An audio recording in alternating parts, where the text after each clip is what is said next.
পূর্বস্থলী ১ নম্বর ব্লকের শ্রীরামপুর পঞ্চায়েতের অন্তর্গত মধ্য শ্রীরামপুর এলাকায় নীলমাধব রায় ফাউন্ডেশনের উদ্যোগে বিভিন্ন মনীষীদের মূর্তি উন্মোচন অনুষ্ঠান অনুষ্ঠিত হলো। এদিন মূর্তি উন্মোচনে উপস্থিত ছিলেন শিক্ষক নীলমাধব রায়, নবদ্বীপ শারদেশ্বরী আশ্রমের আচার্যা ভদ্রাকুড়ি মা ভবতারিণী রায় গার্লস বালিকা বিদ্যালয়ের প্রাক্তন প্রধান শিক্ষিকা মিতা রায়, নীলমাধব রায় ফাউন্ডেশনের দাতব্য চিকিৎসালয়ের চিকিৎসক সুপ্রিয় নাথ সহ বিশিষ্ট ব্যক্তিবর্গ।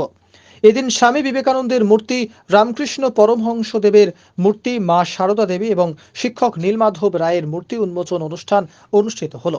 পাশাপাশি বিভিন্ন সাংস্কৃতিক অনুষ্ঠান অনুষ্ঠিত হয় এই মূর্তি উন্মোচনকে ঘিরে।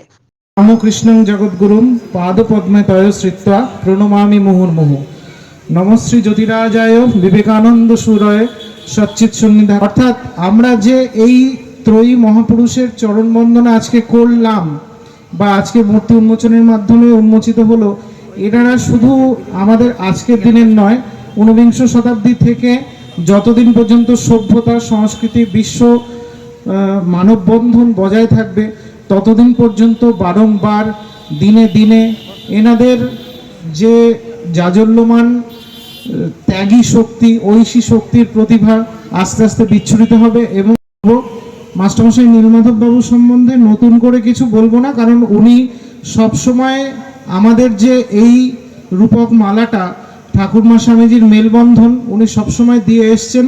ওনার জীবনের সেবাব্রতী কার্যের মাধ্যমে ওনার জীবন একজন সংসারী হয়েও উনি কিন্তু সংসার হয়েও কিন্তু সাধু রাজর্ষি জনকের মতন উনি জীবনযাপন করেন।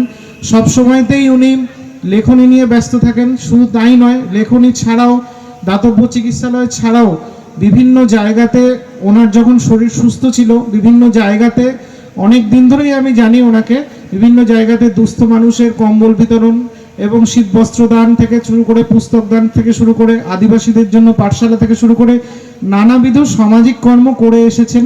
এবং উনি যে স্বামীজির আদর্শে সবসময় ওনার যে মন্দির আছে, দাতব্য চিকিৎসালয়ের পাশে যে স্বামী বিবেকানন্দের মন্দির আছে, সেখানে একটি স্বামীজির যে মূর্তিটা আছে ওটা পরিব্রাজক সন্ন্যাসী।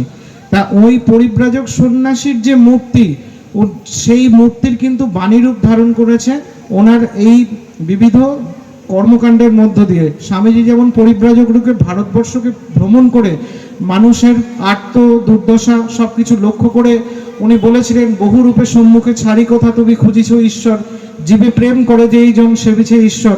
ঠিক তেমনি আমাদের মাস্টারমশাই নীলমাধব রায় নবদ্বীপ সংলগ্ন জায়গাতে, সেই শ্রীরামপুরের মতন জায়গাতে, গ্রাম থেকে, গ্রাম পঞ্চায়েত থেকে বিভিন্ন প্রত্যন্ত গ্রামের যে এলাকাগুলো আছে সমস্ত জায়গাতে ওনার স্বামীজির বাড়ি সিঞ্চন করে গেছেন।